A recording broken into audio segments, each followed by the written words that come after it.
Welcome back to the leading edge of integrative mental health. I'm your host, Lisa Dale Miller.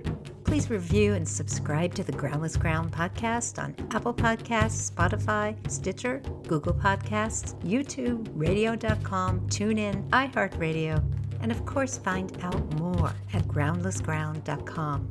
I'm ready to go. How about you? I come to you from yet another period of lockdown in Silicon Valley.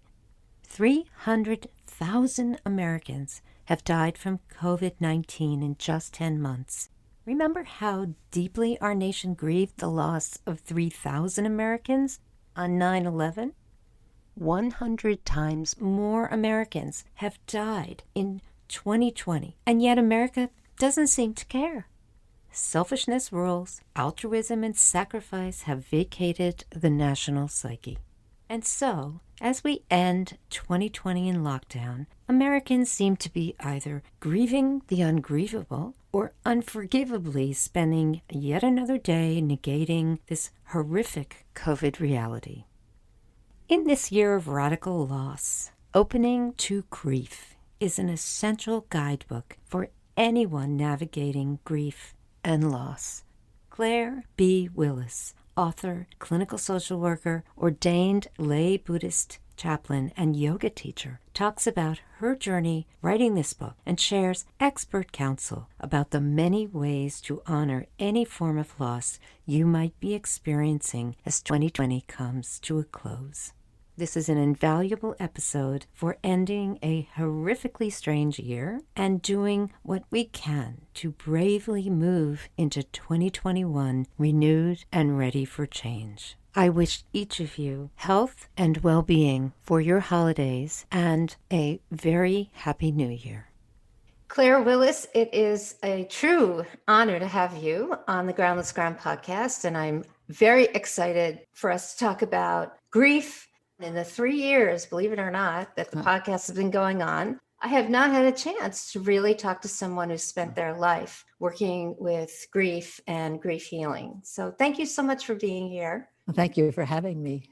So you have just published a fabulous new book called Opening to Grief, Finding Your Way from Loss to Peace. And it really is a grief manual, very usable, very accessible. I'm so glad that you and your co-author, Marnie Crawford Samuelson, have written this book. Accessible is a wonderful word because one of the things that came up over and over when people endorsed it was they used the word companion, that this book was a companion. And that to us was the supreme compliment, because one of the things that we wanted was when people read the book to feel that they weren't alone in their grief. To me, that tells people that the book really leaves them knowing that others are in this journey with them. Even though we know it intellectually, we often don't know it emotionally. Maybe we should just start off with a little of your background. You are a clinician as well as an ordained lay Buddhist chaplain. Say a little bit about how those two things have complemented each other over the course of your work with grief. Well, when I started this work, I wasn't doing Buddhism. I wasn't studying it. I hadn't done much with the practice. And then over time, as I began to immerse myself in the practice and finally get a teacher, I realized that the practice was completely syntonic with the clinical work I was doing. And it gave me a lens through which to invite people into their grief, which I've actually found to be very helpful, because the psychology of grief and the spirituality of grief, or through the Buddhist lens, are really quite congruent. So it was a very nice marriage, and it's been a wonderful practice for me to have as I do this work, and to pass it on to people, not in a didactic way, but just through little practices that often are comforting for people that I work with. And that's literally what the book is. It's so great. Some knowledge and then practice that people can do. And it flows very beautifully through the main skills that a person really needs when they are grieving, this wisdom view as well as heartfelt compassion. Well, I think one of the messages we wanted to come through is that grief is an expression of our love, and to suppress our grief is to suppress our love. as horrible and tragic and as much suffering as COVID has brought to us, the one thing that has come along with it is more normalizing of grief in our culture. Because I think years ago, it wasn't such a common word. And now you can see articles in the Times, we see articles in the Atlantic, we see them in mainstream media. It's giving people a handle for what they're feeling because it's making it legitimate. Often in my bereavement groups, people will say, "Oh, I'm sorry, I'm crying," or "I didn't mean to break down." And that is such a sad statement because if you're apologizing when you're in a bereavement group for crying, you can only imagine the cultural messages that they're living at the effect of. And so that's part of what drove me to write the book is I wanted to normalize the grief journey for each person so that the questions wouldn't be, am I grieving right? I didn't mean to cry. Oh, I had a bad day. I don't know what happened. I was doing so well and all of a sudden. And these are all just parts of the journey. And I wanted to put that in print in some way. You might agree with me that the psychiatry and psychology world have done grief a great disservice. For a very long time in the DSM, bereavement was only supposed to last 2 months. And if it lasted longer than that, you were actually suffering from clinical depression. You've been in this field for decades, so maybe you'd like to say a little bit about even how the field is beginning to view grief differently.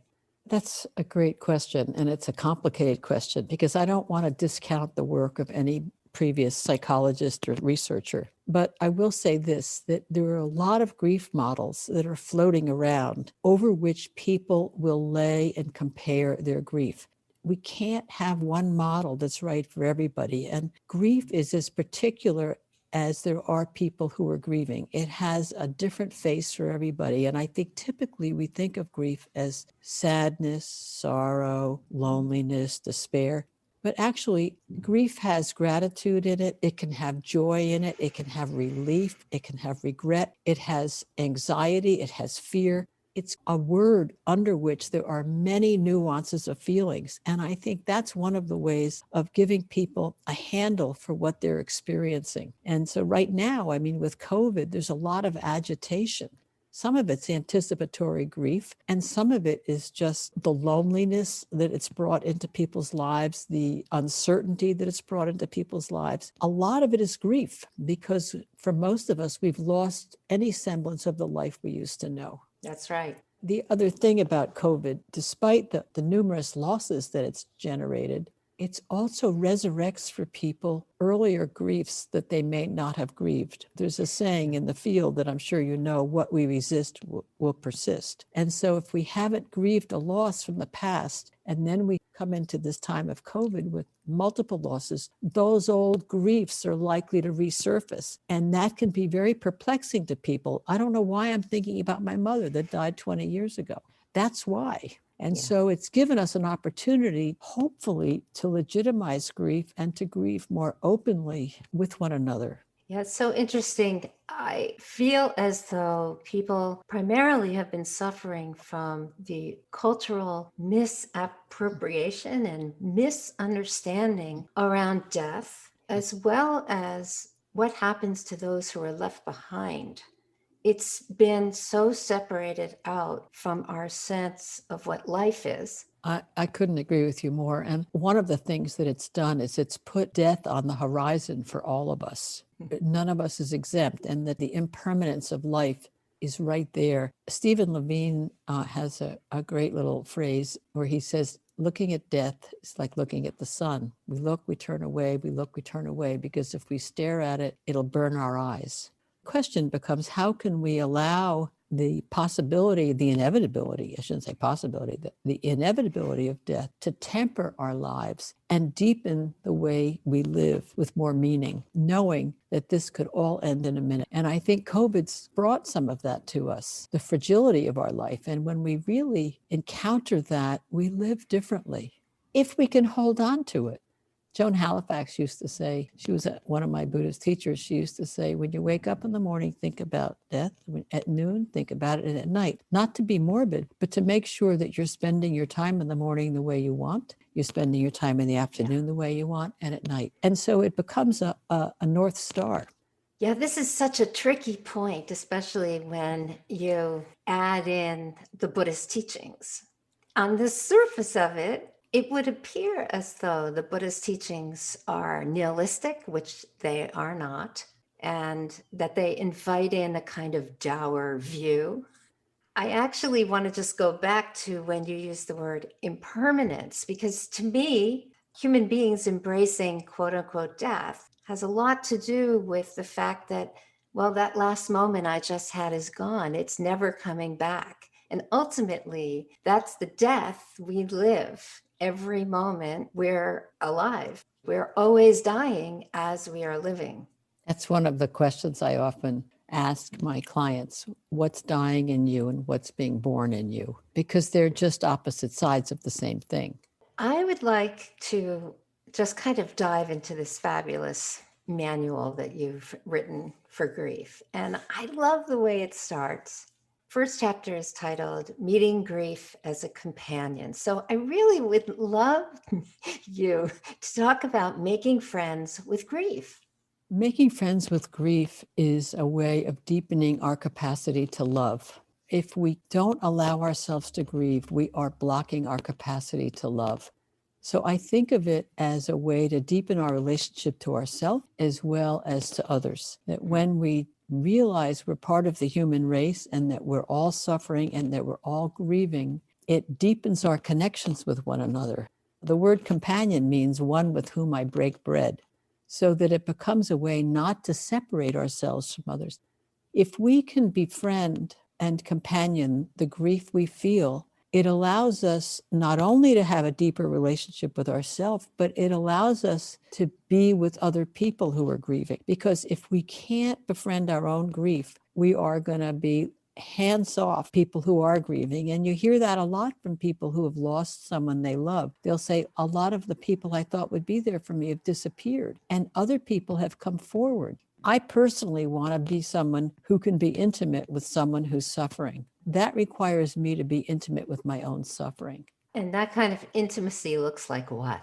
It looks like being willing to let your heart break open. It involves being kind to yourself and being compassionate towards whatever arises in yourself, not to invoke the judge that many of us probably had as children, the committee of judges and critiques and shame callers that live inside many of us. It means bypassing them and finding a way to be kind, because after the chapter on grief as a companion is the chapter on starting with kindness. I think of these chapters as connected with different titles. I agree.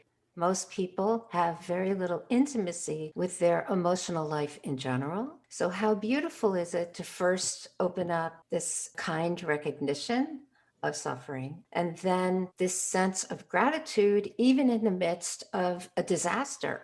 I think for most people, the loss of something or someone or a relationship, whatever it is, feels like a disaster most of the time. It does feel like a disaster to a lot of people. Hopefully, over time, the disaster or the loss or whatever it is, we are able to find meaning beyond the disaster of the loss. So, the first part of the book is almost like a little introduction to a bunch of skills, a toolbox, basically, that somebody can reach into in a moment where they are needing some kind of refuge. And I just want you to kind of talk about the toolbox. There's a structure to each chapter, and the structure is the same. It starts with a quote or a poem. There's the reflection that Marnie and I wrote. At the end, there's a meditation, which is a loving kindness meditation, or what we call a tender friend meditation, that applies to the content. And then we have a little section called Suggestions for Getting Started. And they're just little movements that amplify the message of the chapter. So one of the chapters is called Starting with Kindness. One's called Being Grateful, Restoring in Nature, Writing as a Refuge. And what we do is each chapter we think of as a resource to enhance our ability to hold grief and to give us an opening to grief. And then these little suggestions, there's like 3 or 4 at the end of each chapter, are just little steps we offer as suggestions, certainly not as any kind of teaching or anything, but just suggestions that might be useful to the reader for getting started. And sometimes when we're grieving heavily, we can feel paralyzed. And so these little suggestions are just there to help people move forward a little bit in the direction they may want to be going or in an area that has interest for them. You know, that part one looks like a set of skills that I offer my patients early on for almost everything they come to me for. I don't know about you, but 99% of the people who come into my office are grieving something. Sometimes they know what they've lost and sometimes they don't know, but they're carrying ungrieved grief. And that helping people identify that opens our capacity for joy and opens our capacity for living much more deeply and with more vitality. But I think often people that show up in our office are coming to grieve what they never had in some way or another. And it's so interesting how many people in our profession have no training in grief. A lot. Unfortunately, yes. But, I think that's going to change now because, especially with COVID, there's been a lot of online training programs. I've been doing some CEU work. There's been a ton of courses online about grief. So I think it's getting more mainstreamed now. It needs to be lifted from the shame. Grief can be laced with shame. Someone very close to me recently lost their dog. And she said to me the other night on the phone, I wouldn't say this to anybody but you, but I'm sleeping with his favorite toy. And it was so tender. And in my bereavement group, I often hear people say, I'm doing this or that, but I wouldn't say it anywhere but in here. And these stories need to be public. We need to be telling these stories to each other outside the bereavement group so that we normalize these little ways that we keep our continuing bonds with those we love. So I'm wondering if you've been working with people for whom their relatives or loved ones got sick very quickly with COVID, ended up in the hospital, and they never got to see them. Yes. Family death process without any family. Yes. I have several clients who lost spouses and partners to cancer and couldn't be with them. I have one person who lost someone to COVID and couldn't be there at the end. Because most of my work has been with people in oncology, that's been most of my experience. What I'm seeing also is that most of the clients I work with are having to go into the hospital for treatments, and sometimes they get hospitalized and no one can visit them. COVID has shaped the whole caregiving industry. Whether you have COVID or not, the impact on the patient is really the same. They're alone. And I've also had a couple of clients who saw their partners into death at home and couldn't get the hospice care that they needed. So they ended up doing the work themselves because they didn't want to risk people coming in from hospice to help take care. There's so many layers to this. And for older people who don't have the capacity and the wherewithal to take care of one another, it's especially painful. This, of course, is a loss. We have certain expectations built up about, for instance, what end-of-life care is supposed to look like when your loved one has cancer, and then suddenly the whole thing is taken away. Yeah. And is there a certain set of skills that you've been offering people who've been in this kind of grief process where there was so much turmoil and unexpected conditions? A set of skills. I don't know that I would call what I've offered a set of skills. I often teach people how to use their breath. I teach them metta meditation. I urge them to create mettas that speak to their particular situation, and that'll become part of the work with them. I've helped people create rituals on Zoom for bereavement and for funeral services, but I wouldn't call it a skill set per se. One of the things that I use a lot in my work is poetry because it bypasses cognition. It goes right to the heart, and a good poem that's really accessible. And I try to use very accessible poetry. I think I'm using the term skill set because I feel as though our culture is so bereft of anything around death that is holding in the way you're inviting people to hold their experience of grief in this book. So it's almost like you're offering people a whole other language, an entirely different frame with which to view grief. And for me, there's always some kind of skill involved when you step on a new path. How would you know how to walk the path if you didn't have someone like you, a guide, leading you? What I think about when you say that is, what's the quality of presence I can bring to another person. And I don't know how you teach that to somebody. I think part of it comes through a meditation practice, sitting with what is and bearing what is, bearing witness to what is. And I think part of it is as you model that for other people, it allows them more easily to do it for themselves. But I think what I find myself doing over and over is inviting kindness into the process, inviting self-compassion. I was talking to a client last night, and she was down at the nursing home saying goodbye to her mother. She called me when she got back to the hotel, and she said, "Oh, I did the best I could." And I said, "You know, you've done more for your mother over the last 10 years caring for her at a distance than anybody I know." "Well," she said, I did what I had to do." I said, "No, you didn't do what you had to do. You did what you chose to do, and you did work that very few people would do. You went to great lengths." And she said, "Well," and then she dismissed it again. And I said, "You know, you're pushing away what I'm saying. And what would happen if you really let in that you did a good job?" And she started to cry. Our capacity to take in goodness. There's a phrase, love brings up anything unlike itself. I love that because our capacity to take in goodness often raises for each of us grief. And the tendency is to dismiss, someone says, "That's a nice black shirt you have on." And you say, oh, this is old, rather than "Thank you so much." And really taking in the goodness. Rick Hansen talks a lot about this in his work, which I'm sure you're familiar with, on gratitude. Our capacity to take in the good, feel what's right and good in our lives alongside what's wrong, increases our resilience. I mean, there's a lot of research on that. That's not my work for sure. Rick Hansen writes about that in a very accessible way. And I use a lot of his work. Oh, speaking of skill sets, I think one of the things that I do, I try to remind people to do, is to keep a gratitude journal, even when they can't find anything good. And that by keeping a gratitude journal each night, they begin to look for what's right, and not at the exclusion of what's wrong, but alongside what's wrong, so that we hold what's right in equal proportion to what's wrong, because the mind is hardwired to be negatively habituated. Mostly we're pitched towards what's wrong instead of what's right. We can increase our capacity to hold suffering if we grow a gratitude practice. And so that is a skill I try to teach people, about lingering with what's good so that they can begin to rewire their brain a little bit and hold their grief in a more holistic way. Beautiful.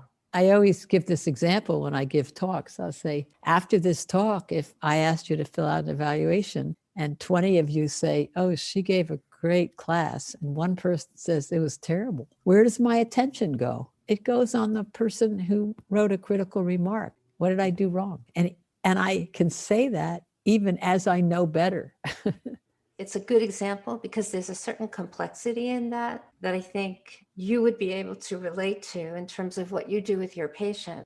If it was me, I got 20 people who said it was great, I wouldn't really learn anything from that. If I had one person who said to me whatever it was that they didn't like, it actually would cause me to consider whether or not the critique that they had has some merit, and whether or that is something I could do better. But that is a set of skills that I think arises from a kind of lack of being lost in a very distorted, non-virtuous view of who I am. So in other words, if I am the kind of person who would only focus on that one negative review, and all I would get out of it is "I am a terrible person" teacher, that in fact would be the kind of mental health issues that I think you and I are always offering these kinds of skill sets to people who suffer with that.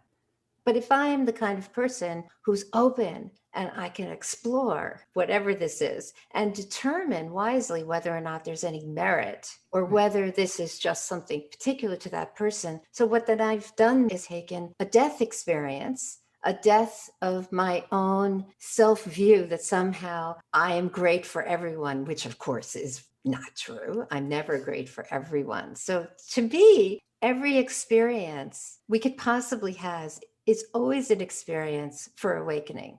Yes, I completely agree with you. And, even if you are holding a specific view, like, well, you always have to look at the goodness, right? That could be a trap. You get into a spiritual bypass when you're only looking at the good. My teacher gave a great teaching the other night. He said, any relationship that's authentic has discord. Invite discord in. You could also say invite difference. That will make the relationship authentic, because all of us are just a bag of dirty potatoes that need to rub up against each other to make ourselves clean. I thought that was really wonderful. When I talk about this gratitude, I always say this is never at the expense of what's wrong. It's only to hold what's right alongside. Negating the suffering is not what I'm about. You know, I wondered if you would be willing to talk about another kind of grief, which I think is pretty prominent these days. Most of us think about grief work when someone or something is really gone. What I'm noticing is that, especially among young people, there's a tremendous amount of grieving associated with the loss of their future, particularly around issues like climate disruption. You're touching on an area of grief called disenfranchised grief, and it's often grief that's non-death losses. So the loss of a future as we envisioned it, it's not the loss of a future, but it's certainly the loss of the dreams we had, the dreams we carried. It's the loss of the college experience as we expected it to be. I have small grandchildren who are on the screen all day because that's where school is, the loss of sociability. There's so many losses that don't have ritual closures in them because they're non-death losses. Watching a parent get demented or gradually less able, not being able to go to the doctor without being terrified of getting COVID is a loss. Such a loss of any certainty or security. The tendrils of this are so deep and wide. David Brooks, in a column in the New York Times last April, described this time as being a river of woe running through the culture. And I think some of these disenfranchised losses are sometimes a little bit less visible because they're not a death. We don't have a ritual. We don't have gatherings around them, but they are shaping our life so deeply, and they need to be named and they need to be acknowledged. Pet loss, I think, falls into this category too, although it's a death, but it's one of these disenfranchised losses that we don't give credence to, which can be pretty devastating for many people. In 25 years, this planet may not be livable. How would you suggest that a young person come to terms with that, to grieve the loss of a habitable planet? I think the only thing each of us can do is to take the next best step in our world to alleviating whatever suffering we can manage. The thing to be careful of is not to implode in despair, even though these are dark times, because that will just feed the darkness. I think trying to find the place where we can make a difference and take the steps in that direction is almost all we can do, given the magnitude. And what about for those of us in our generation for whom the responsibility falls on our shoulders for not having done what needed to be done? We are complicit, and accepting responsibility for that, taking responsibility for it, and then moving with it. I did this, I didn't do this, but in light of what I know now, this is what I'm going to do. That's all we can do, because to linger in the woulda, coulda, shoulda is not going to help the environment. Now we seem to be moving into this eternal question. How long do I grieve? When am I supposed to feel like I can get back in life? The listeners cannot see the look on your face, but I wish they could. That's the question, one of the questions that drove the book. How long should grief last? I think it's David Kessler that says, grief lasts as long as you love. Don't cut your grief off, because it's an expression of your loving. You're hardening your heart if you cut your grief off. When we first lose somebody, there's a searing pain in our life. It's the rug, it's the walls, it's the ceiling, it's all the furniture, it's all we see. And then as time passes, generally resources come in between our hearts and the room, and we start to have more color come into the room. But always there's a gray chair that will sit in the room where you should go and visit your grief and allow for it in some measure your whole life if you really love what you lost. I can still cry about my best friend who died about 8 years ago. I miss her so much, and I remember her. My heart feels tender when I think about her. One of the things I think in terms of grief lasting, often one of the myths is that after a year things get better. What I've found, and I know I've seen it other places, is that after a year, sometimes it feels a little worse. It's not that it gets worse, it's that we're dealing with it differently, because the first year can be so overwhelming with closing someone's life, with just the logistics of the change. And then after that's taken care of, we begin to deal with the feelings that emerge. And sometimes it can feel like we're going backwards, but we're not. It's just as long as grief takes. So there's a great Boston Globe article that was written by a woman named Joan Wickersham a few years ago, and she talks about being at a cocktail party, and she says there's a man there who lost his wife a year ago, and he's remarried her best friend. And there's a woman there who lost her husband 4 years ago, and every time she meets somebody, she brings up her husband's name. And Joan writes in this article, both of these are expressions of grief. And what I always say is there is as many expressions of grief as there are people who are grieving. And there's just no one way this looks, and there's no one set a time that it's going to take. We move on, we carry forward with us those we've lost. Grief shouldn't disappear. It becomes more manageable, it becomes integrated into your life. We carry it forward with us as a companion, a way to remember the love of the thing or the person we lost. You've been doing grief work in the cancer world for a very long time. Can I ask you a couple of questions about cancer in particular? I'm imagining you've worked both with people dying from cancer as well as the family members who are left behind. Is the grief work different for these two populations?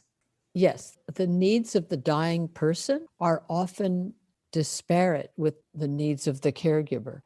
One of the things that frequently happens is that they'll have a different relationship to talking about death, and that can be a source of stress for the couple. One wants to talk about it and one doesn't want to because it means they'll lose hope. Often when someone's dying, one of the things that I do a lot of is legacy work, having them think about how they want to be remembered, what difference their lives have made. I have a way of writing different things with them that they leave for loved ones. I do a workshop often called Creating a Legacy from Everyday Life. And very often I have people in there that are dying. That's not a workshop that someone who's caregiving someone who's dying would be likely to take. It's different work. The focus is different. Person who's caregiving is living with anticipatory grief, knowing it's coming, not knowing how it's going to look, what's going to be expected of them as it comes. And then in the grief, very often there's the grief of the loss of the role, because the role gave them so much focus and so much meaning. So that's what I call a secondary loss. When someone we love dies, we call that the primary loss in the field. But often there's a variety of what we call secondary losses. So we may have the loss of income, we may have the loss of economic security, we have the loss of a co-parent or a co-grandparent. We may have the loss of a traveling companion. And these secondary losses that accompany the primary loss are not secondary in impact. In fact, sometimes they can be greater than the primary, but they're secondary to the primary loss. Often people are relieved to even hear there's a word for that because they're missing many things peripheral to the person. Naming these griefs and giving people a label is really helpful, and it legitimizes what they're feeling and helps create some meaning and structure on it. Oh, this is so beautiful. I love the idea of doing a legacy. What a gift that you leave behind. And then I also wanted to find out, especially with cancer, often people in their 30s, 40s get cancer and certain cancers die, which means they're leaving behind very young children. Say a little bit about grief work that is either done or you've done with children. I haven't done any work with children. I'll tell you a story about a young mother who had two small children who were, I think they were like 3 and 5 or 4 and 6 when she died. And I worked with her for 2 or 3 years before she died. She was an English teacher. She said to me, everything I've ever hoped for has never happened. So I'm afraid to hope. I've been taught not to hope. we talked about this concept that was written about by a researcher and a colleague of mine named Cato Weingarten called reasonable hope. And I said to my client, let's think about what's reasonable hope. What could you hope for? She said, well, of course, I hope they'll find a cure for my disease. Well, that was not going to happen. She was really sick. She had metastatic disease. I said, what's another hope? And she said, I want my kids to remember who I was. I want them to know me, even though I know I'm not going to be there. So then our work became, what could we do right now so that your kids will remember you? What she did, she went out and she bought a book for each of their birthdays from when she was dead. She wrote a note with each book telling the child when she'd read the book, why she loved it, and brought in her life through the book through the age of 21. So when she died, there were a stack of books for each of their birthdays until they became 21. There's always a pathway towards a reasonable hope. If your only hope is to live, you can't work with that, especially if someone has a terminal disease. But most people want to find ways to be remembered. They want to find ways to leave something to their loved ones. And that's often what I help them find and do. That is so touching. And one of the things that our culture has prevented people from really embracing, especially our medical culture, which is so attached to life, no matter what, it just completely negates the beauty that you are expressing here of not just preparing for death, but making it possible to be an engaged person even after you're gone. Yeah. And we all have that capacity if we plan and do what we need to do. I can't tell you how many new patients I get. And this is a habit of mine now. At some point early on in our work, I will ask, do you have a will and an advance directive?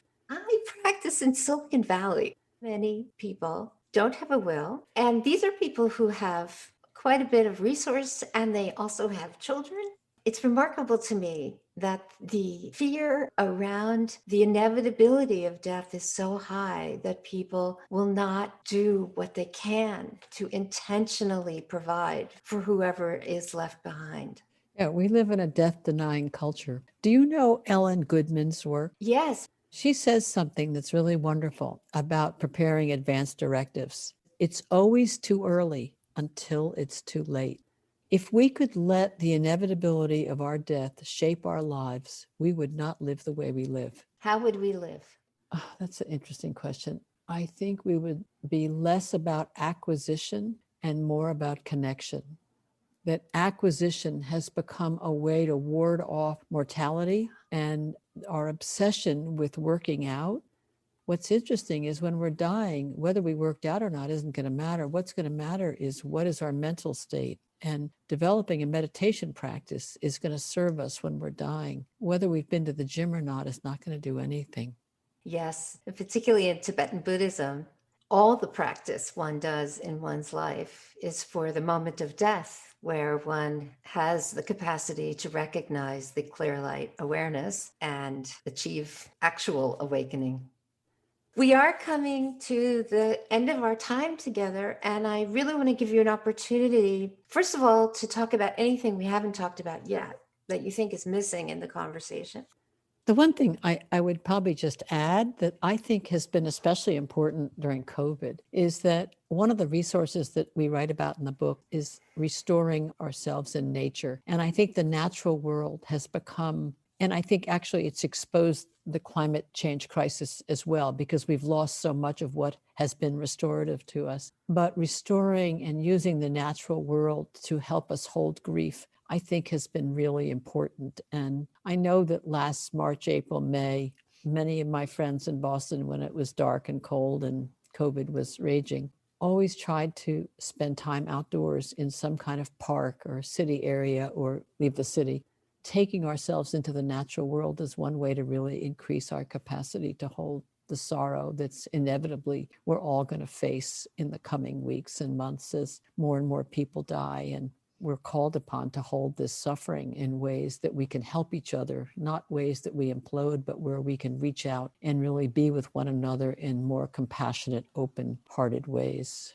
Yes, there's actually quite a lot of research now on what's Yes. colloquially called forest bathing. Yeah. Oh, yes. Which I'm comes in the from middle of a book Japan. on that subject. I always tell people to get the book and not to get the e-version because his photographs Beautiful. are so wabi-sabi. They're just so beautiful. And I lived in Japan. That book aesthetically has such a feeling of richness of what forest bathing actually is about.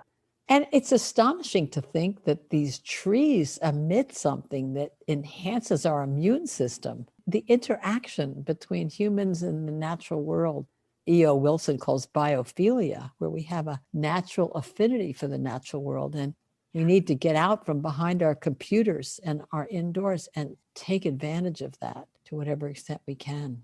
Through the course of human evolution, our relationship with trees has always been expressed in many of the religious traditions that always included different kinds of trees and what they were good for and what to use them for. I think it's just the Judeo-Christian traditions have lost that connection for lots of reasons, which we won't go into. There are many ways people can research trees as medicine.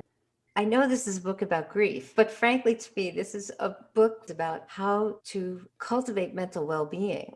That's interesting that you say that. I think that's exactly right. It is about that. It's about grief, but it's about something larger. Befriending grief and starting there is a step towards our mental health. Yes. And our wellness. Our wellness has to include having a place for grief in our life. Do you want to point listeners to a website? My website is openingtogrief.com, and on it is an events page which has a lot of virtual readings around the country. And I would urge anybody who's interested any more in this topic, I'll be talking more about the book in a slightly different way at those readings. And I always say to people, try to buy locally because we need our local bookstores, and review on Amazon. Openingtogrief.com is my website, and there's also contact information on there if you want to get in touch with me for any reason. Well, this has been such a pleasure, and I so appreciate you taking the time to talk with me. Thank you for having me, Lisa. I loved talking with you. Thanks for listening to today's show. To get in touch, please visit groundlessground.com. Let's dedicate our efforts to the healing of our planet and all its inhabitants. See you next time on the Groundless Ground.